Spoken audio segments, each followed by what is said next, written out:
Hello everyone, Goten here. Not the Goten from DBZ, although that will be sick. Still working on my 3D animated pilot episode. So, in the first process video, I introduced the project and what I was aiming for. If you haven't seen it, you might want to, if you want a bit of context here. So, in broad strokes, since the last time, I mostly added characters and gave eyes to some of them, and it went smooth after I struggled for days, and you'll see why.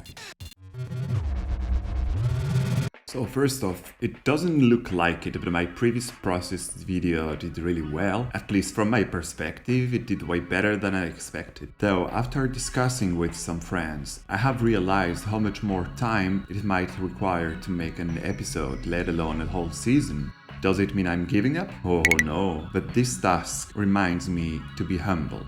From the moment I started to think about making that cartoon, I knew I would have to cut on visual quality.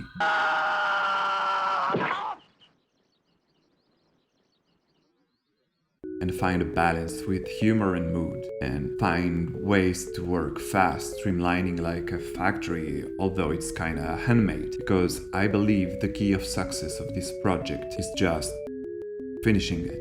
I'm someone who struggled a lot to finish stuff I started because I wanted to make it perfect. But that perfection was a reflection of my taste, and my hands weren't able to keep up with my idea of what's perfect. So instead of making projects around my taste, I started thinking about what I can do, and what I can do is a shit-ass looking 3D cartoon. Will I ever be able to pull out an episode in 1 week in the future? I don't know. Now, let's get to it. I think I'm done with the characters. I've done more than I'll need just in case, and as you can see, some have modeled eyes instead of 2D procedural ones. I don't want to lock up the creative process.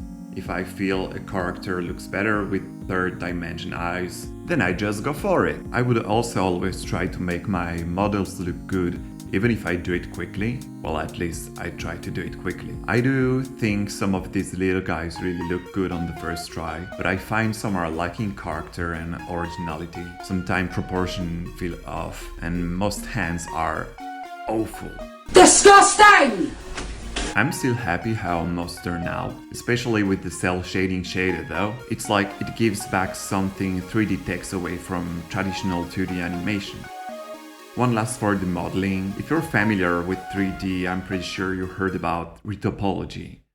If you don't know what retopology is, well, neither do I. Okay, retopology is the process of rebuilding a 3D model's mesh with a cleaner and less polygons to make it more adequate to animate, render, and optimize. Well, that's the definition I found on the web, which is something I totally overlook here. I don't know if it's a good thing, because if the models ever provoke an accident, I'll have to retopologize half of the roster. That's why I often use the subdivision surface modifier, as it gives the model a good topology.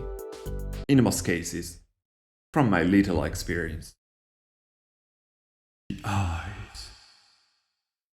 As for the eyes, I wanted to make 2D hand-drawn eyes to my characters and animate them as shaders, but I did experiment with procedural eyes in the past, and I like how you can play with the pupils and eyelids movements, something you can't really achieve with 2D sprites, but you can sort of replicate with their procedural counterpart. Though at this stage of the development I can still decide whether I want it full 2D or procedural. As I said, I did experiment with procedurally generated stuff on Blender, and in our case I did by following Mumu Mundo tutos and altered it to suit my own vision. What I mostly did was to cut out the eyes from their heads and copy as separated objects. I did a bit of mind puzzle to find a way to copy-paste the eyes features from a character to another, but met many failures until I just copied the shader nodes into the new materials, then adding empties as guides so I can manipulate each feature individually as well as together. After that,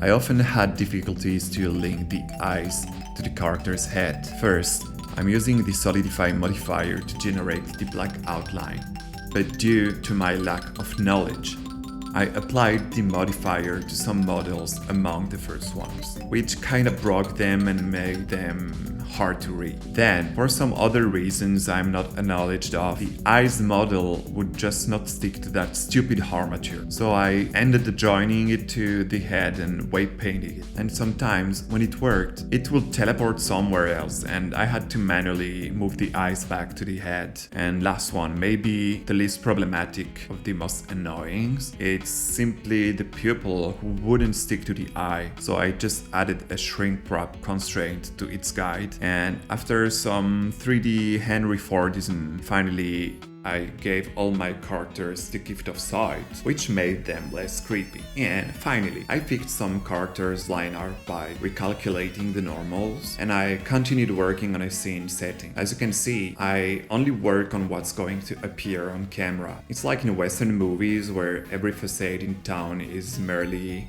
a pale mask for misery. I don't know if I'll reuse some buildings for other scenes. I might and just polish them. Could be like Pokemon where every Poké Center is the same fucking building. It's like there's a law in the Poké world, an international law, you know. It says every prefectural region shall have ein unique design for Poké Center and Poké Shop.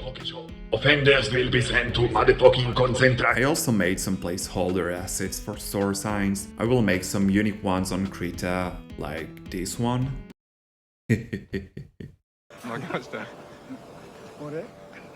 As a recap, I made my characters some eyes, progressed some more on a scene, and here's a sample of my progress since last time.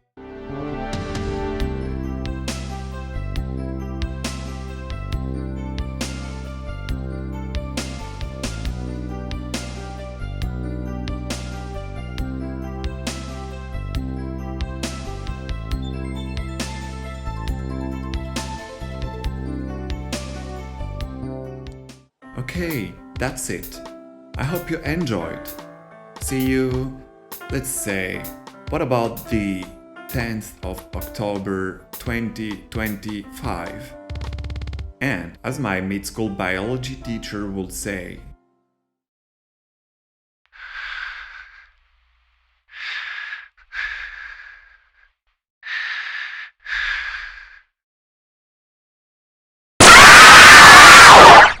yeah, he was a damn good teacher. See you next time.